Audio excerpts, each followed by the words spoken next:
رسیدیم به بخش سوم از روایت بارسلونا. امیدوارم درس‌های دکتر جو در این ورکشاپ با صدای من تونسته باشه به شما حس بودن در این ورکشاپ رو بده. اگه واقعا خوشتون اومده خوشحال میشم نظراتتون رو برام بنویسید. بریم برای ادامه ورکشاپ. دکتر جو میگه من واقعا هزاران نفر رو بررسی کردم که خودشونو با همین روش‌ها شفا دادن.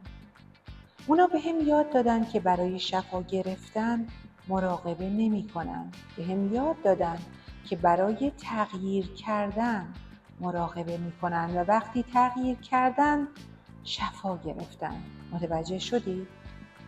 اونا میتونستن 1 ساعت مراقبه کنن و توی مراقبه احساس شفافیت رو تعالی کنن و احساس کنن دردشون فروکش کرده، انرژیشون بیشتر شده، اشتهاشون هم برگشته، احساسشون تغییر کرده، اما وضعیت اسکن یا آزمایش یا تصویر برداریشون تغییری نکرده. با این حال نگفتن این کار جواب نمیده، گفتن چه چیزیه که هنوز باید در خودم تغییر بدم.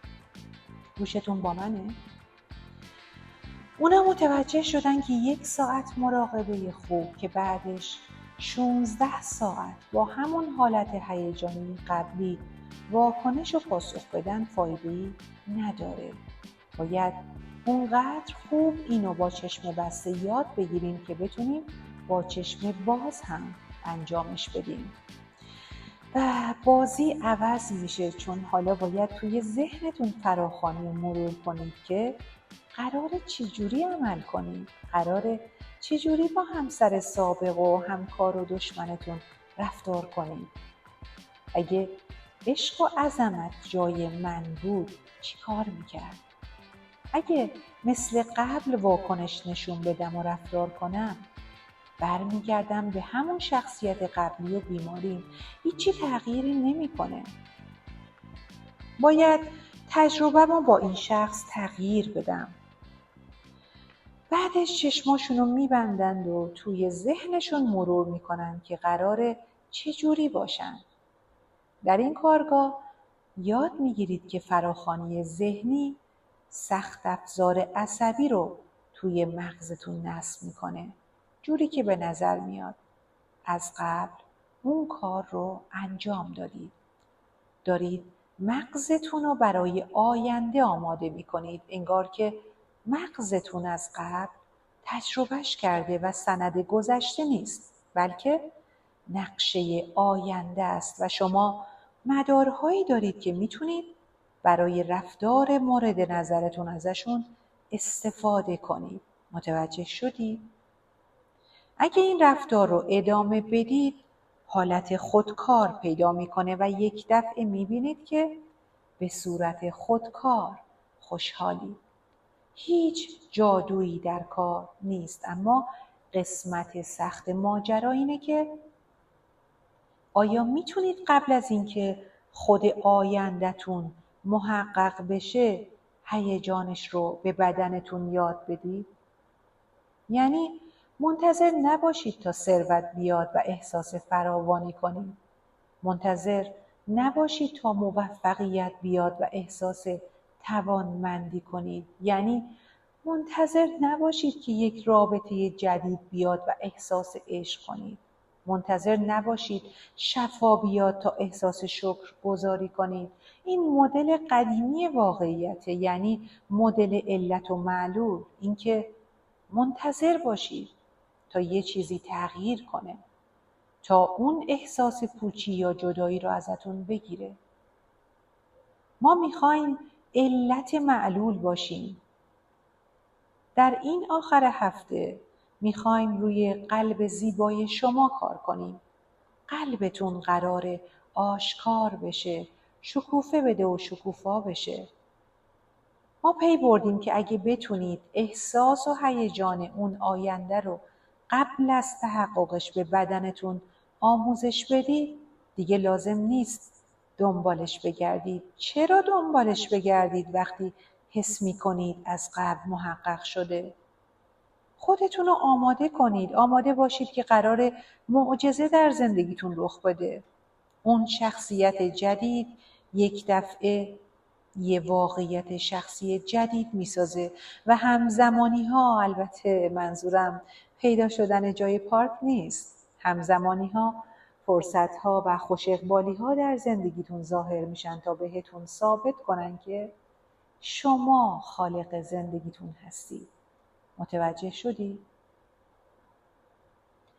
واژه مدیتیشن رو من جستجو کردم.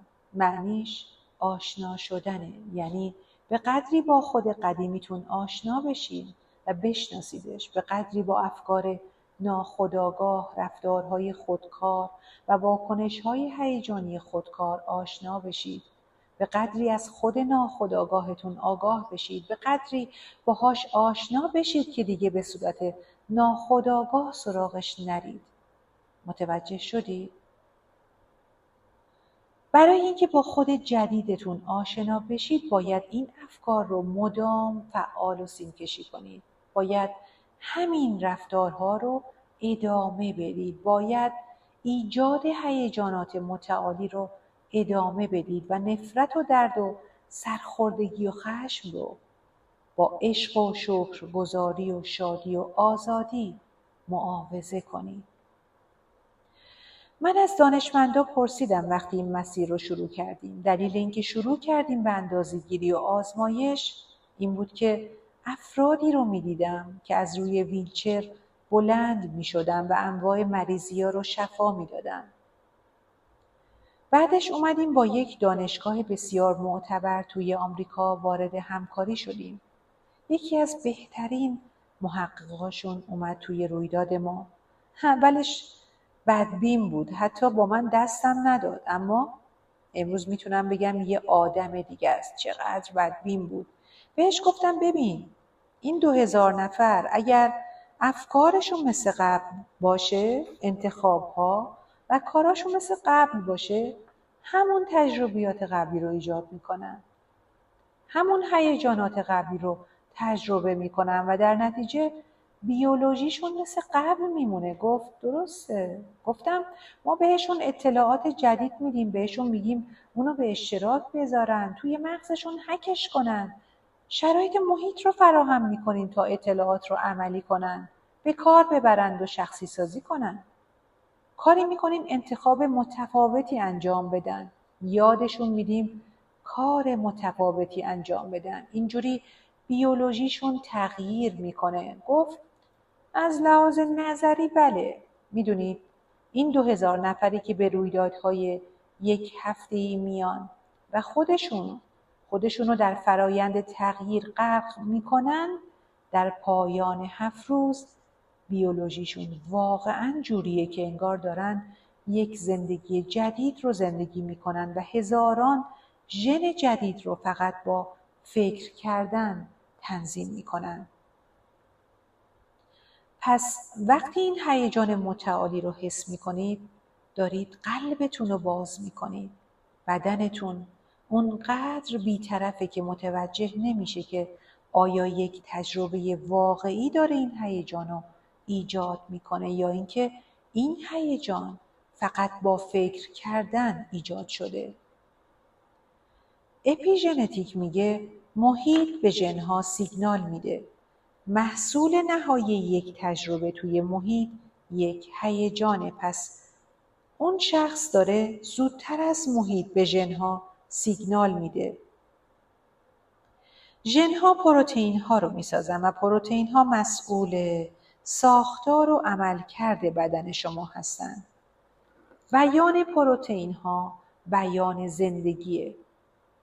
ما پی بردیم که اگه افراد به مدت 3 روز نفرت رو با شکرگزاری، ترس رو با قدر شناسی و خشم رو با مهربانی جایگزین کنن، توی روز 4 50% تنظیم افزایشی در سیستم ایمنی رخ میده و یک آنتیبادی اختصاصی شکل میگیره.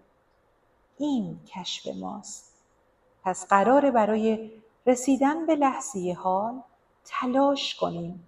باید با خود قدیمیتون مواجه بشید و باید ازش عبور کنید، چون در اون طرفش ما پی بردیم که اگه از اون نقطه عبور کنید، اگه از اون نقطه‌ای که دلتون میخواید وایسید عبور کنید، گوشتون با منه، اگه از اون نقطه‌ای که میخواید وایسید رد بشید، در اون نقطه است که مغزتون بیشترین تغییر رو تجربه میکنه.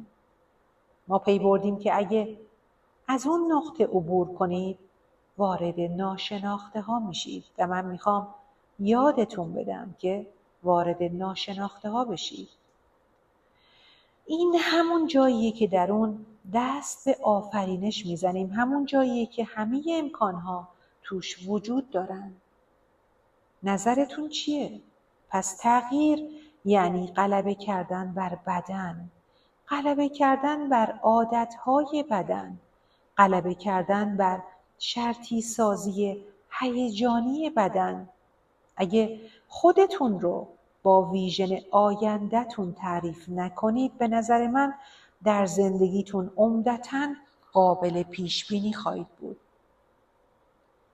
پس صبح وقتی بیدار میشید، حواستون شما رو با واقعیت سه‌بعدیتون وصل میکنن. شما یک شبکه عصبی برای خانمتون دارید، برای همسرتون یک شبکه، برای سگتون، برای خونتون، برای گوشیتون، برای رایانتون، برای جایی که میخوابید، جایی که زندگی میکنید و جایی که در گذشته در اون زندگی میکردید. هر آدمی که توی زندگیتونه شبکه عصبی مرتبط با خودشو داره، چون شما تجربهش کردید و محصول نهایی تجربه یک هیجانه. پس وقتی دشمنتون رو میبینید احساس نفرت میکنید، وقتی همکارتون رو میبینید احساس رقابت میکنید، وقتی دوستتون رو میبینید احساس رنج میکنید، وقتی والدینتون رو میبینید احساس گناه میکنید. اگه آدم‌های یکسانی رو ببینیم، به جاهای یکسانی بریم و کارهای یکسانی رو در زمان یکسانی انجام بدیم، این دیگه شخصیت ما نیست که واقعیت شخصیمون رو میسازه، بلکه این واقعیت شخصی ماست که شخصیتمون رو میسازه و این محیطمونه که فکر و احساسمون رو کنترل میکنه. متوجه شدید؟ اگه مثل سابق در مورد دشمنتون فکر کنید و همون احساس سابق رو بهش داشته باشید، اون وقت میشه گفت محیط داره شما رو کنترل میکنه. درسته؟ اگه بگم آقای خوانی تو چی شده؟ برمیگرده میگه او خب فلان شخص یا فلان شرایط یا فلان مشکل باعث شده من این احساس رو داشته باشم. پس محیط شما داره افکارتون رو کنترل میکنه.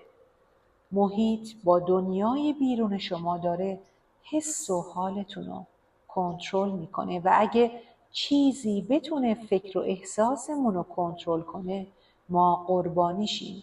پس آدما قربانی محیطن. اگه اوضاع خوب پیش بره حالشون خوبه، اگه خوب پیش نره حالشون بده. متوجه شدی؟